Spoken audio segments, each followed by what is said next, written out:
The way is in training. Miyamoto Musashi. My friends, we see stocks are up for the day. Everything else is down. Let's jump into how we ended the week and where we might be going this next week. As we look at the S&P 500, we have retreated back to almost a doji here for the week. But look how the volume's been rising the last 3 weeks. Now, this red means, the red volume doesn't mean selling volume. It means that we opened lower than the prior close. That happened over the last 3 weeks. And again, 2 of those 3 weeks are red down candles, although we can see on the 2-day where it's trying to push up through the weekly trend line, and on the half-day where it is crossing through. It hasn't finished above, but it has been moving up strongly the last 2 days. Now, we saw some up movement for over 2 days, and then it died.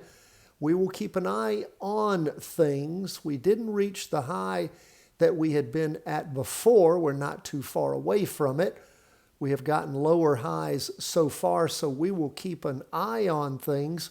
You can see how the volume's been strong over several days on the half-day chart. This is the first day of the latest 2-day chart. It'll finish drawing on Monday, and like I said, the weekly volume is strong.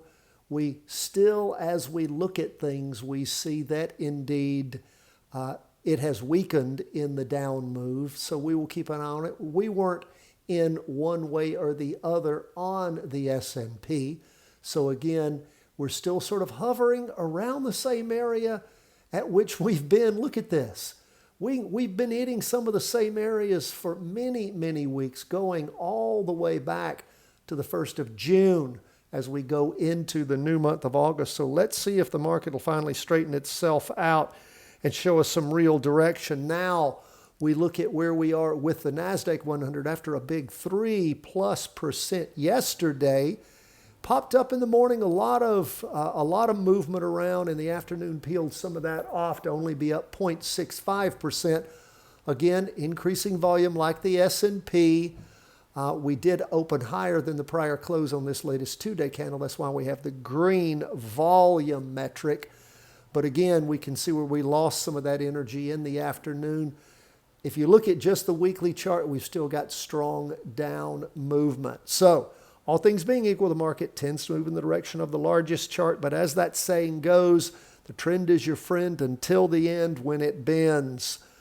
Hasn't bent yet, but we are still below the weekly trend line on the 2-day and the half-day because we've had so much down movement. We will be paying close attention as we get into the next week. What about bonds? I tell you what, you've been short bonds. It has been paying off. They're down again today. 0.66%. Bonds just keep pushing down, and look at all that volume this week. Volume has just been moving up slowly but surely as bonds have been losing it. And if you were in a practice trade in TBF, I always say practice trades because we're not a stock, bond, gold, or Bitcoin calling service. We're an education firm. But check it out, man. It has been doing you righteous. And again, this is what inverse funds are all about, how to make money when markets crash. And we have seen bonds hammering down, and it's been going well. And we continue in that. Now let's go to gold. What's up with gold? It's pulling back after going up today. So gold, again, second week of dojis. A real doji. Last week is a little bit, depending on how much you zoom into it, a little bit of a spinning top. But this week a doji.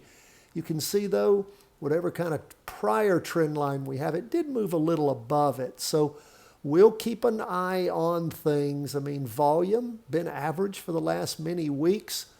But we'll watch and see where gold is going to go. I'm hoping gold is just resting, digesting those losses, getting ready to recharge and fly up. At least it's not breaking through the floor we put in here and crashing further. What about Bitcoin? Pulling back sharply, 2.89%. And again, Bitcoin going back down and hovering around this prior support level, which takes us back to where it dropped down to a low on the week beginning February the 2nd of this year. So Again, gold and Bitcoin not crashing further, but not taking off either. Bonds continuing to move down. We're in that short play.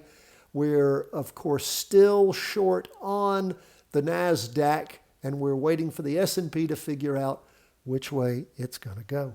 That's where we are, my friends. We always appreciate you being with us. You have questions, problems, concerns, reach out to us, cw@chartingwealth.com. We'd love to hear from you. And, of course, we'd appreciate your support at Patreon. First thing we'll send you is my latest book, not Options Made Simple. It is a three-wave trading advantage. You also get the three-part series, Options Made Simple, the Charting Wealth Way. And every day, you get a day early. Our 5-day plus analysis and forecast updated on a daily basis along with the trade execution summary grid. You can see that grid for the prior day if you go to chartingwealth.com and sign up for free. Maybe that's the way to start. Try that. If you like what you're seeing and you want to have it a day early, become a Patreon member. Or if you just want the book and you want the training, do that. We appreciate you help underwrite the cost of the channel for what we provide for everyone else for free. God bless you guys.